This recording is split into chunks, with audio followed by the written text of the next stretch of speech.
Payroll Plus, simplificando la nómina en México, agradece su participación en este webinar. Mi nombre es Rolando Díaz y junto con nuestro equipo de gerentes laborales, Irma Ruiz y Patricia Pérez, les platicaremos el día de hoy sobre el tema viáticos y previsión social en el nuevo complemento de nómina, corregidos y aumentados. Como parte de la interacción que queremos tener con nuestra audiencia, nos gustaría que nos ayudaran a contestar una pregunta que va a aparecer en pantalla. Básicamente quisiéramos conocer cuál es la razón que tuvieron para ingresar a nuestro webinar. Les vamos a dar unos segundos para que nos ayuden con la contestación. Enseguida cedo el micrófono a Irma, quien iniciará de lleno con nuestra presentación. ¿Qué tal? Buenas tardes, bienvenidos a este webinar. Usualmente estamos acostumbrados a que cuando existe una relación laboral y el trabajador recibe dinero por parte de su patrón, esto se considera un ingreso y por lo tanto comúnmente retenemos el impuesto respectivo. Pero ¿qué pasa con aquellos depósitos que recibe el trabajador y no son necesariamente por el fruto o remuneración a su trabajo? Tales pueden ser los depósitos que se le realizan a su cuenta bajo el concepto de viáticos o previsión social. Estos depósitos son independientes a las remuneraciones que se entregan por el trabajo. Sin embargo, el SAT está orientado a fiscalizar las cuentas bancarias, por lo que debemos de darle sentido a todos los depósitos que ingresen a la cuenta de nuestro trabajador. Al ser un ingreso que se deposita a la cuenta del empleado, debemos considerarlo grabado, exento. Si es así, ¿cuándo tendría que reportarlo en la nómina? ¿Le entregó algún comprobante a mi empleado? ¿Lo timbro? Este tema ha despertado confusión dentro de las empresas y en el ramo de las nóminas es común ver que existen empresas que como beneficio a sus trabajadores y con la visión de ser más competitivos en el mercado laboral, ofrecen diferentes prestaciones a sus empleados. De ahí nace precisamente la previsión social.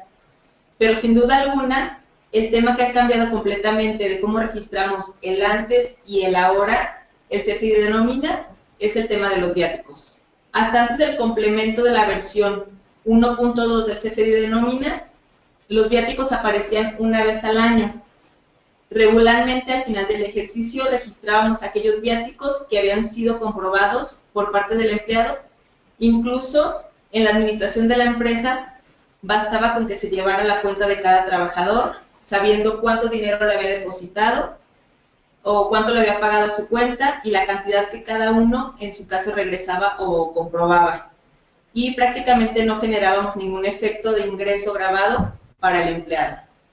Recordemos que la función principal de los viáticos es que el empleado realice actividades fuera de la sede habitual de trabajo y que estas actividades beneficien los intereses de la empresa. Con el complemento 1.2 de nóminas, lo que el SAT pretende es ejemplificar todos los supuestos posibles y que los viáticos sean ahora materia controlada. Como todos los cambios nos costará trabajo al inicio, pero si nos vamos adaptando a lo que nos solicita el SAT, después vamos a realizar registros más precisos. Anteriormente, las cantidades de dinero entregadas por las empresas a los empleados en muchos de los casos eran soportadas con comprobantes fiscales a nombre de la misma empresa, pero en otros casos no eran comprobados con documentos que reunieran los requisitos fiscales. De ahí que se llegara a hablar de empresas que hacían prácticas indebidas o las llamadas estrategias fiscales, ya que simulaban pagos por viáticos que en realidad no existían. Ahora lo que está buscando es hacer cotejos y compulsas con los registros de la nómina y los depósitos que ingresan a las cuentas de los trabajadores. Por lo tanto, tenemos que estar muy atentos, ya que los recibos de nómina vienen a sustituir la declaración informativa. Por lo tanto, la información que plasmemos en ellos es un insumo que podrá validar el SAT en cualquier momento. Con la finalidad de no crearle a nuestro trabajador una discrepancia fiscal, debemos de ser congruentes con lo que le depositamos en su cuenta de nómina y lo que reflejamos en cada CFDI. Uno de los puntos que debemos tener presente es conocer cuándo pueden ser deducibles los viáticos que entrega una empresa. Primeramente, a la persona que se le realiza el depósito de viáticos deberá de tener una relación laboral o de servicios con la empresa que le está realizando el depósito. No olvidemos también que los gastos deben de ser estrictamente indispensables según la actividad que está realizando la empresa. Deberá de ser destinado al hospedaje, a la alimentación, al transporte, a la renta de automóviles o al pago de kilometraje. Deberán contar con un CFDI que reúna los requisitos fiscales y también deberá de ser registrados en la contabilidad de cada empresa y se deberán de respetar los topes que nos marcan las leyes y sus reglamentos. Estos son los principales requisitos para que sean deducibles para una empresa. Las limitaciones que nos señala la ley son las siguientes. Para el hospedaje, nos limita a 3,850 pesos diarios cuando el viático sea en el extranjero, mientras que para el hospedaje nacional no nos señala ninguna limitante. Es importante también acompañar este comprobante de la documentación comprobatoria relativa al transporte. Esto es para darle mayor veracidad a este tipo de gastos. Para la alimentación en territorio nacional se permite un monto de 750 pesos diarios y en el extranjero hasta por un tope de 1,500 pesos al día. De igual manera, se deberá acompañar de los comprobantes respectivos de hospedaje y transporte. En caso de que sea un viaje express, de esos que vamos y regresamos el mismo día, y solo contemos con el comprobante de transporte, pero no el de hospedaje, entonces los alimentos deberán pagarse con tarjeta de crédito y esta tarjeta a su vez deberá estar a nombre de la persona que está realizando el viaje. Por último, para la renta de autos, el importe no deberá rebasar los 850 pesos diarios, ya sea en territorio nacional o extranjero. También debemos de contar con la documentación soporte relativa al hospedaje o al transporte. Si se viaja en el auto que es propiedad del empleado, se puede deducir los gastos referentes a la gasolina, al aceite y refacciones, siempre y cuando sean consecuencias del viaje realizado para desempeñar actividades propias del empleado. Y la documentación comprobatoria deberá ser expedida a nombre del patrón o empresa que lo envía a esa asignación. Los importes que se plasman en esta diapositiva se les puede adicionar el IVA para que lo consideremos al momento de establecer esas limitantes para nuestra empresa. Además, deberás de tener en cuenta que no será deducible el importe que no se destine a la alimentación, al hospedaje o al transporte. Tampoco serán deducibles cuando se aplique fuera de una faja de 50 kilómetros a la redonda del domicilio fiscal. Algunos fiscalistas llegan a mencionar que son menos kilómetros, sin embargo, es importante respetar la ley y esta nos estipula que sean 50 kilómetros.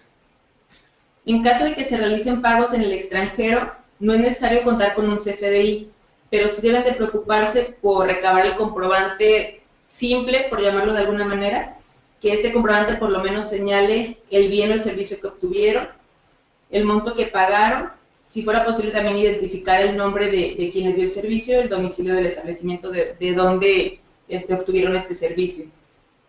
Con este nuevo complemento es importante entender y separar que una cosa es la deducibilidad de la empresa y otra la comprobación fiscal del empleado. La última modificación a la guía publicada recientemente, el 27 de marzo del 2017, indica que la comprobación del viático deberá soportarse con comprobantes fiscales por parte del empleado, por lo que le recuerdo algunos de los requisitos que deben de contener estas facturas. Deberá tener el RFC de quien lo expide, deberá tener el código postal, también contener el número de folio asignado por el SAT y el sello digital, la fecha, lugar y fecha de expedición. Es importante que se marque el RFC de la persona a favor de quien se expide, en este caso deberá de ser el RFC de la empresa que está mandando a la persona la asignación, la cantidad, unidad de medida y clase de bienes o mercancías que ampara el CFDI. Esto quiere decir la descripción de lo que estamos comprando. También debe de señalar la forma que se realizó el pago, si fue efectivo, transferencia, cheque, tarjeta de débito, crédito o monedero electrónico que autorice el SAT. Es importante recalcar que para los viáticos y reembolsos de previsión social se deberá de pagar utilizando la tarjeta de crédito o débito. Recapitulando, el trabajador deberá preocuparse por conseguir las facturas que contengan esos requisitos. Con esto él ya estaría cumpliendo de comprobar fiscalmente. Sin embargo, la empresa además deberá cuidar los limitantes para efectos de que sean deducibles estos viáticos. Este es un tema que debemos tener muy presente, ya que a 3 años de la implementación del CFDI de nómina, el SAT se actualiza con el complemento 1.2 y apuesta por una estructura de viáticos más robusta, pero que le permitirá obtener más y mejor información. Rolando nos va a comentar más a detalle de lo que menciona la guía al respecto. Bien, bueno, una vez habiendo conocido los antecedentes y los requisitos que tiene el poder hacer deducible los viáticos para a su vez hacerlos exentos, quisiera regresar un poquito al tema conceptual de lo que son estos recursos, ¿no?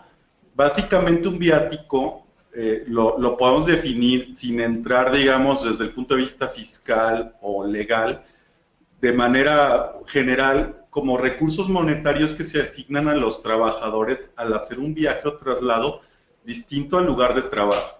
Pueden incluirse importes para alimentación, hospedaje, pago de kilometraje, renta de automóviles, pago de transporte, entre otros. Hay veces creemos que este tipo de definición se confunde. En ocasiones un trabajador puede ir a una asignación fuera y, por ejemplo, compra herramienta o compra algún tipo de insumo distinto a lo que viene siendo los gastos de su viaje. Estos, en esencia, creemos que no deberían de ser considerados como tales. También, bueno, como ya lo comentamos anteriormente, que en el pasado la verdad es de que la autoridad fiscal no nos había definido exactamente cómo hacer el registro, había mucha confusión. Hay quien pensaba que tendríamos que registrarlos por flujo, hay quien pensaba que solamente los gastos comprobados, incluso también temas como los reembolsos de caja chica, todo ese tipo de dudas, creemos que dio pie para que la autoridad fiscal, en su última guía actualizada, pues hace realmente menos de 2 meses, definiera ya la forma en cómo debemos de manejarlo, ¿no? Y bueno, a pesar de que los viáticos tienen una digamos, característica similar a una herramienta de trabajo, desde el punto de vista fiscal son ingresos y pueden ser ingresos grabados si no cumplimos con algunos requisitos, como lo vamos a ver más adelante. Digamos que resumiendo, ¿qué es lo que tendría que hacer en una situación convencional al momento de otorgar viáticos? Pues primeramente debe haber una asignación de un viaje de negocios. Si no, podría ser, por ejemplo, un viaje personal del empleado y tratar de simularlo. Debería de haber una razón de negocio. En este caso, bueno, habiendo una asignación, la forma, creemos, más común en cómo fluye o cómo podemos en un diagrama ver los pasos que se requieren para hacer este procedimiento, según lo menciona la guía, pues tendremos 5 pasos principales. Se da la asignación del viaje de negocios. Eso deriva que luego de hacer algunas autorizaciones y dependiendo de la política que tengamos, bueno, se le da una entrega monetaria de viáticos al trabajador. Ese evento por sí mismo, pues nos obliga a timbrar lo que viene siendo la salida de dinero. Entonces hay un primer registro en el CFDI y es importante mencionar que este primer registro debe entrar en el nodo de otros pagos, ¿no? Creemos que ese nodo pues es muy acertado por parte de la autoridad porque vamos a incluir ahí el tipo de pagos que hacemos a los trabajadores que no son remunerativos. Creemos que incluso los pagos a cuenta de tercero que nos hagan los trabajadores, por ejemplo, de impuesto, herramientas o materiales que compren a nuestro nombre, pues podríamos o deberíamos de timbrarlo también en esta parte, ¿no? Pero bueno, siguiendo con los viáticos, el primer registro sería el flujo. Luego viene, bueno, el tema de la comprobación, pasa un tiempo, y bueno, derivado de esa comprobación tendríamos que hacer un segundo registro ya fuera de lo que se conoce como otros pagos ya sería el segundo registro, ya como una percepción exenta o grabada dependiendo de los comprobantes que obtengamos. Entonces, derivado de eso, podríamos ver otra consideración más, bueno, tendríamos, el reglamento de la ley nos permite no comprobar hasta el 20% de los viáticos entregados por cada asignación. Porque, bueno, en esencia, los viáticos se tienen que comprobar con comprobantes fiscalmente válidos. Pero tenemos una excepción que el reglamento nos permite. Aquí cabe señalar que en el pasado, en ocasiones, lo que hacían o lo que hacíamos quienes manejaban las nóminas era tener documentos comprobatorios con independencia que sean fiscalmente válidos y con que tengamos esa nota de remisión, por ejemplo, o esa nota de taxi como documento comprobatorio, dábamos por buena la comprobación, ¿sí? Pero si revisamos lo que nos dice la ley en el artículo 93 sobre ingresos exentos, pues tendríamos que verificar que tienen que ser viáticos fiscalmente comprobados, o es decir, con documentación fiscalmente válida. Derivado de eso, bueno, aparece en el reglamento la opción de que en una asignación de un viaje podríamos omitir el 20% o de los comprobantes de los viáticos con un tope de 15,000 pesos anuales. Pero si revisamos la disposición, nos menciona que esto aplica cuando la asignación, o el lugar de la asignación más bien, se encuentra en un lugar donde es imposible la expedición de CFDIs, sin un comentario adicional. ¿Pero qué tendríamos que entender como una comisión en un lugar donde no se cuenta con los recursos para expedir un CFDI? Pensaríamos que en primera instancia que, por ejemplo, zonas rurales, ¿no? Algunos municipios que por su localización pues no tienen acceso a, por ejemplo, una conexión de internet. Derivado de eso, bueno, creemos que si la asignación del trabajador aparece en el padrón que el SAT emite como zonas, digamos, sin acceso a servicios de internet, existen en la página del SAT, pues serían las únicas asignaciones en donde podríamos aplicar esta regla, estrictamente hablando. Eso nos obligaría entonces a exigirle a nuestros trabajadores que la totalidad del gasto que se realice por parte de, o por el tema de viáticos, sean comprobados con documentos fiscalmente válidos.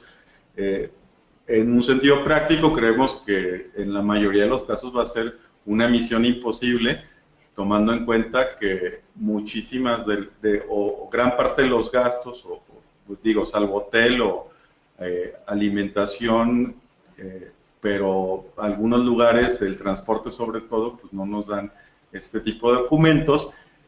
¿Cuál sería la consecuencia de que no nos lo den? Bueno, el trabajador en estricto sentido debería de gravarle ese ingreso. Desde el punto de vista fiscal, entonces habría que verificar qué tipo de gastos hacen nuestros colaboradores para entonces adecuar nuestra política de viáticos a esta parte. De cualquier manera, bueno, el caso particular de clientes podríamos verlos directamente para poder atender y, digamos, identificar qué factores van a modificar nuestra política y qué debemos de modificar de nuestras prácticas. Algo que hemos visto, por ejemplo, es que de repente hay un viaje de negocios en donde 3 colaboradores van a la misma asignación y todos los viáticos son depositados a un solo trabajador, ¿no? Entonces, por ejemplo, aquí pensamos que para darle sentido al tema de la fiscalización, ya nos platicaba Irma que se pretende que esta fiscalización sea por trabajador, verificar los importes que entran a las cuentas de banco de cada uno de los trabajadores. Entonces, si mandamos, por ejemplo, a un viaje de negocios a un trabajador junto con otros más, pues creemos que deberíamos de hacer depósitos por separado para que de manera, digamos, separada pudiéramos hacer la comprobación de los mismos y el timbrado.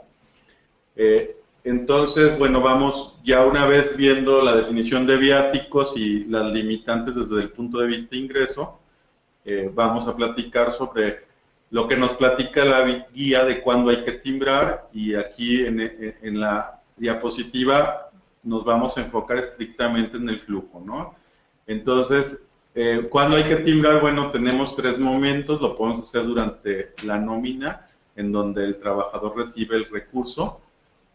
Podremos optar por la otra opción, que es opción B, que es cuando la fecha siguiente a la entrega del recurso, es decir, la nómina siguiente, y bueno, por último, hasta 30 días naturales a cuando se entregó el recurso.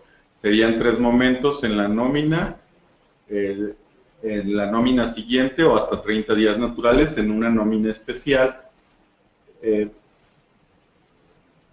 Ahora, tenemos varias situaciones, o sea, no siempre pasa de que entregamos un recurso, no, lo timbramos, nos comprueba y lo timbramos. Entonces vamos a ver algunas, digamos, algunas situaciones que está contemplando ya la guía para poder hacer el timbrado. Por ejemplo, el tema de, bueno, hay que registrar el flujo en otros pagos, como ya comentamos. Todavía no están definidos como un ingreso grabado exento. Luego, bueno, ¿qué pasa si el trabajador nos comprueba estos viáticos comprobados, haciendo aquí digamos, la observación de que tienen que ser comprobados con requisitos fiscales? Pues deberán timbrarse con percepciones exentas, pero ya en percepciones lo que es la comprobación, y tendríamos que hacer un ajuste en las deducciones para poder hacer, digamos, que el neto en el recibo de nómina convencional no se afecte, solamente aparezca la percepción y la deducción. En este caso que nos comprueba, la percepción es completamente exenta. Luego tenemos otras situaciones que también contempla la guía, que es cuando el trabajador comprueba una parte, pues podríamos hacerle el descuento por medio de la nómina. En este caso, bueno, hay que cuidar los límites que la Ley Federal del Trabajo permite para la limitante para el descuento de salarios. En este caso, la disposición apunta que solamente podemos descontar el 30% del excedente de un salario mínimo del trabajador. Por ahí, bueno, también qué pasa cuando el trabajador no comprueba y no regresa el importe. Pues en ese caso creemos que la definición de ingreso incrementa su patrimonio del trabajador y bueno, sería una percepción gravada. En este caso, bueno, la verdad es de que no es tan común que ocurra. A veces pasa si el trabajador, por ejemplo, se da de baja y no podemos hacerle un descuento, y pues en este caso tendríamos que considerar como un ingreso gravado. Pero también, bueno, si los viáticos se comprueban con comprobantes no válidos, pues también habría que considerar que serían en esencia ingresos gravados. Y bueno, ahora para continuar con el tema de previsión social, Patricia nos va a ayudar con esta parte. Hola, ¿qué tal? Buenos días. Para iniciar con el tema de previsión social, lo primero que tendremos que ver es la conceptualización. Entonces, ¿qué es previsión social? Pues bien, en el artículo 8 de la Ley del Impuesto sobre la Renta, encontramos que se consideran previsión social a las erogaciones efectuadas que tengan por objeto satisfacer necesidades o contingencias presentes o futuras, así como otorgar beneficios a favor de los trabajadores o de los socios o miembros de sociedades cooperativas. ¿Tendientes a qué? A tener una superación física, social, económica, cultural, que le permita mejorar su calidad de vida o la de su familia. De esta definición podemos rescatar tres aspectos esenciales. La primera es que satisface necesidades presentes o futuras. La segunda es que es un beneficio único para nuestros colaboradores, es decir, no podrá entregarse a ninguna otra persona que no tenga una relación o un vínculo laboral. Y número 3, que mejora nuestra calidad de vida o la de nuestra familia. Otra característica que, si bien no se encuentra en la definición misma, es que el pago de la prestación no constituye un pago por servicios prestados, es decir, no está ligado a la productividad de mis colaboradores, sino que se da por el simple hecho de ser parte de nuestra organización.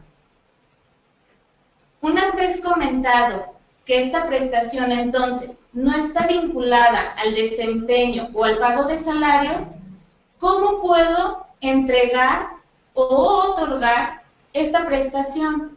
Pues bien, las prestaciones de previsión social, por su naturaleza y conforme a la ley del impuesto sobre la renta, invariablemente deberían otorgarse en especie, es decir, no en efectivo. Aquí nos surge la pregunta de por qué no en efectivo.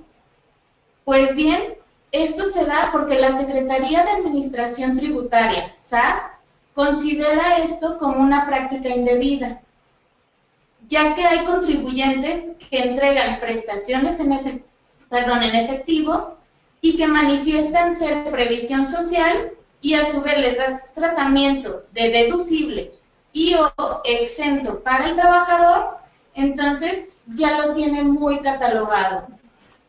Cabe hacer mención que el Seguro Social también se ha pronunciado en este mismo sentido, ya que ha emitido criterios normativos en los que manifiesta una opinión similar.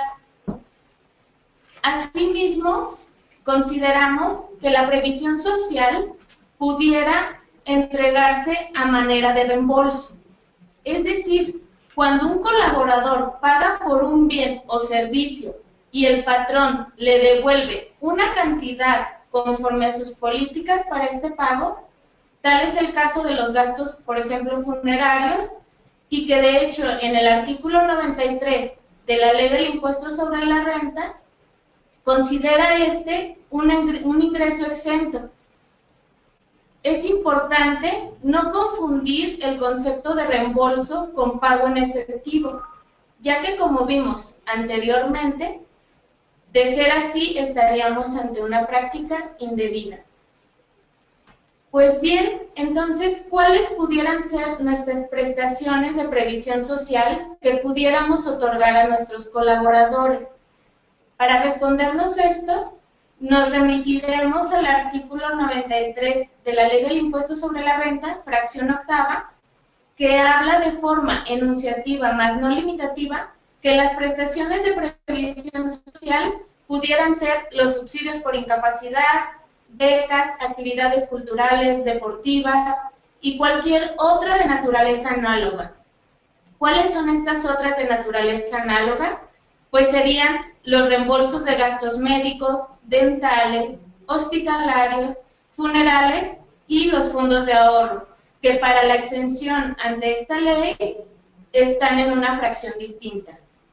Ahora bien, creemos necesario catalogar o clasificar estas prestaciones por su forma de, digamos, retribución. Las prestaciones entonces en especie pudieran ser los seguros de gastos médicos. Aquí es importante recalcar que serán aquellos seguros que pague el patrón, ya que de pagarlo al empleado pues no estaríamos ante este supuesto. La otra pudiera ser los seguros de vida, los vales de despensa, ayudas de comedor o actividades relajantes. ¿Cuáles pudieran ser a manera de reembolso? Pues pudiera ser el subsidio por incapacidad. ¿Por qué el subsidio? Porque para poderlo pagar tendríamos que tener una incapacidad temporal emitida por el instituto. Otra pudiera ser la ayuda de defunción, como ya lo comentamos anteriormente. ¿Qué otras prestaciones pudiéramos tener tanto en especie o por reembolso? Pudieran ser las becas educacionales, las guarderías, actividades culturales y deportivas, entretenimiento, y otras pudieran ser el fondo de ahorro, que todas estas al final, ante la legislación, terminan siendo previsión social. Por lo tanto, ahora estamos ante la incógnita de en qué momento emitir entonces este CFDI de nómina por estas prestaciones. El primer momento se da en cuanto se entrega la prestación. Para ello, pudiéramos optar por incluirlas en tres, digamos, formas. La primera es la nómina normal, conforme al pago de los periodos de cada uno. Otra sería en una nómina especial, o bien, si ustedes desean, pudieran realizarlo de forma independiente. Para que todas estas prestaciones puedan ser incluidas en nuestro complemento de nómina, tendríamos que tener el desglose de la prestación por cada trabajador. ¿Por qué? Porque recordemos que entonces este complemento o este CFDI es por cada uno de nuestros trabajadores. Con ello concluiríamos el tema de previsión social y pasaríamos entonces a nuestras conclusiones. Aquí entonces muchos de ustedes estarán preguntando cuál sería una de las mejores prácticas que debe de tener mi empresa para cumplir con estas modificaciones. Pues la primera, y que consideramos de las más vitales, ya que tiene el mayor cambio en la operación de las empresas, es lo que respecta a viáticos.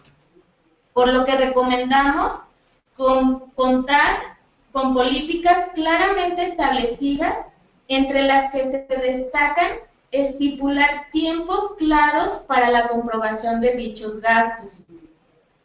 La segunda es determinar, conforme a las opciones de timbrado, la periodicidad en donde pudiéramos emitir estas nóminas de viáticos, recordando que el plazo estipulado es solo para los anticipos o el flujo que se les dé a mis empleados, ya que para comprobaciones pudiéramos hacerlo en cualquier momento, nada más cuidando el tema de no irnos más allá del ejercicio fiscal en el que se otorgaron.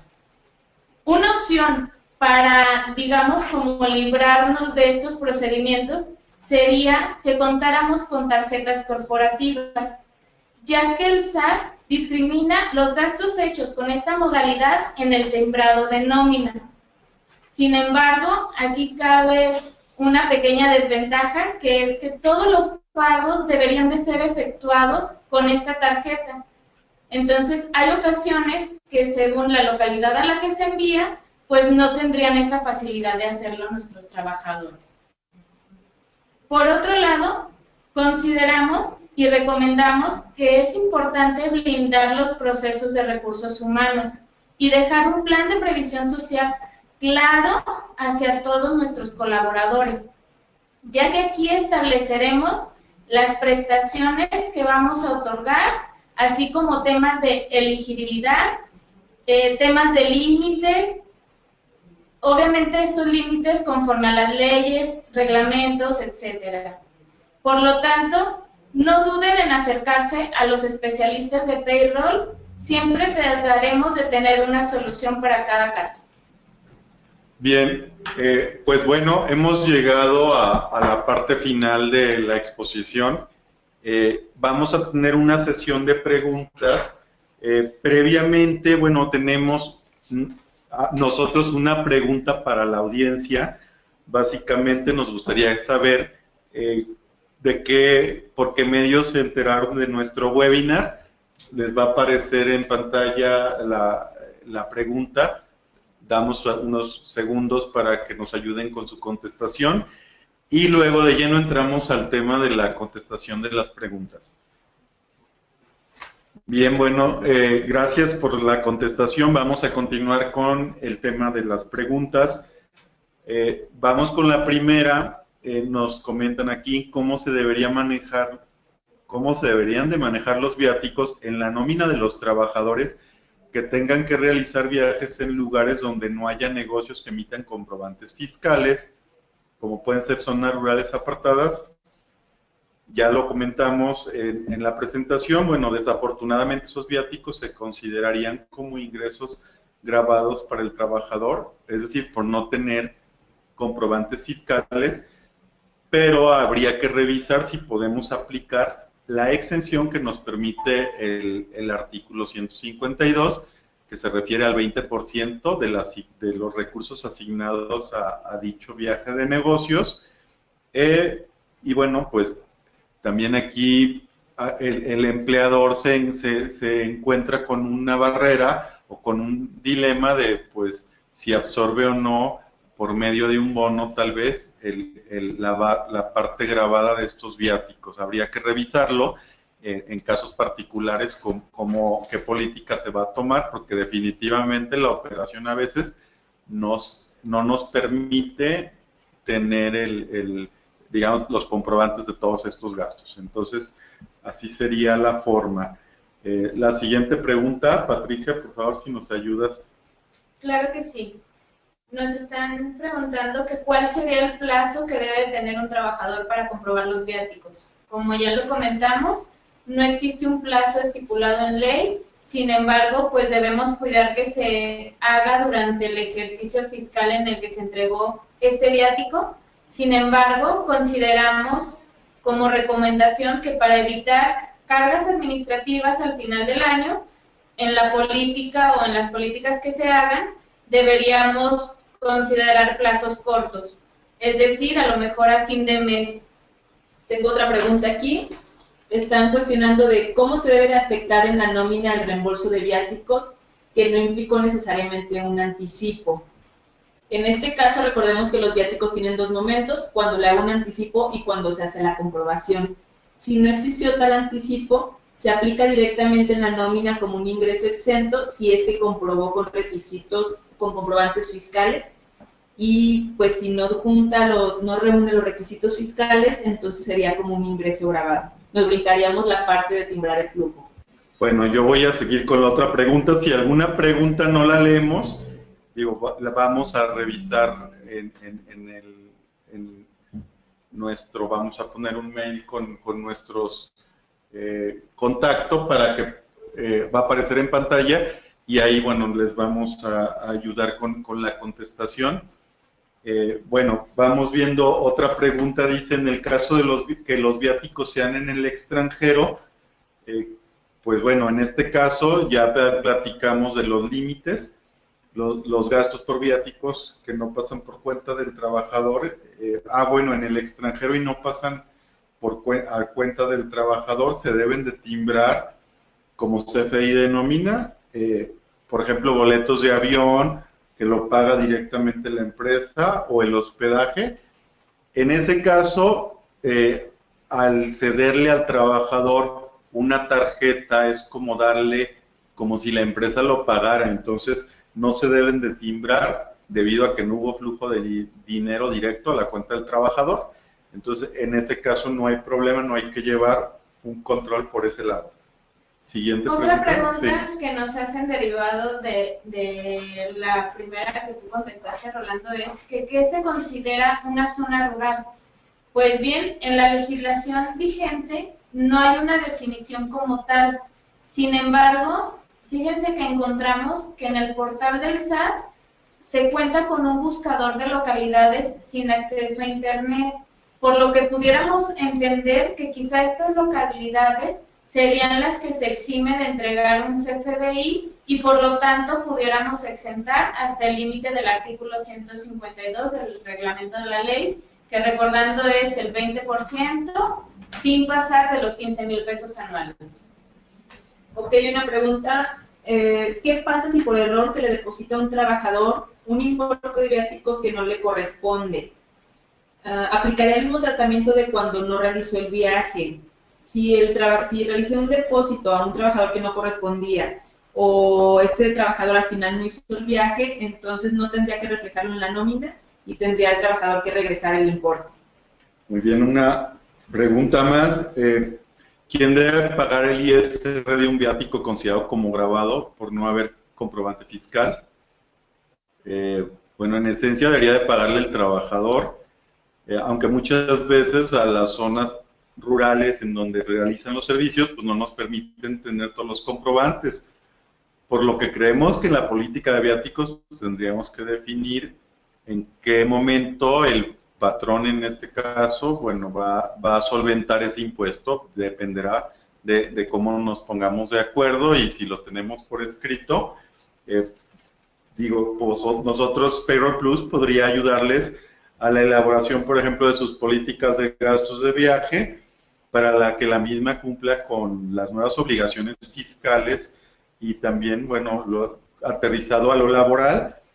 Podemos incluso hacer una plática con su fuerza de ventas para explicar cómo tendrían que comprobar los gastos de viaje y a lo mejor poder sensibilizar a los trabajadores que a veces no nos dan estos comprobantes porque pues simplemente no quieren, digamos, perder tiempo o cosas por el estilo, pero por ese lado les podríamos ayudar. Nos preguntan también aquí si, por ejemplo, en una asignación envío a 2 personas, ¿pudiera hacerse el depósito solo a una de ellas? Pues aquí estaríamos ante lo que ya nos había comentado Irma, que el fin es justificar el flujo para cada uno de ellos y saber cuánto fue lo gastado o lo que incurrieron en esa asignación. Entonces deberían de separarse para cada persona. Nos está preguntando una empresa que no tiene trabajadores. Dice, si se pagan viáticos a un prestador de servicios o asimilado a salario, ¿debe timbrar también en un CFDI de nóminas? Y pues la empresa no cuenta con empleados. En este caso no se deben de timbrar los viáticos de terceros. Se recomienda que se incluyan dentro de la propuesta de servicios que les va a otorgar el prestador, ya que existe un criterio no vinculativo en la ley de ISR que dice que es una práctica fiscal indebida. Creo que tenemos tiempo solo para una pregunta más. Bueno, aquí nos platican que se tiene un empleado al cual se le depositaron importes para compra de papelería. ¿Esto se considera un viático? Bueno, en este caso, y se está obligado a timbrarlo, pues no es un viático. Sin embargo, para efectos del timbrado en la versión 1.2, estas cantidades deberían ser manifestadas en el rubro de otros pagos del complemento. Como recomendación, las empresas, pues en la manera de lo posible, hacer los gastos por su cuenta y no depositarlo a empleados para evitar carga administrativa con el tema del timbrado. Pues se nos ha acabado el tiempo. Está ahí el contacto de nuestra persona de ventas y bueno, nos van a canalizar también las preguntas no contestadas. Les agradecemos su participación, los esperamos en el siguiente y bueno, gracias por su colaboración en el webinar.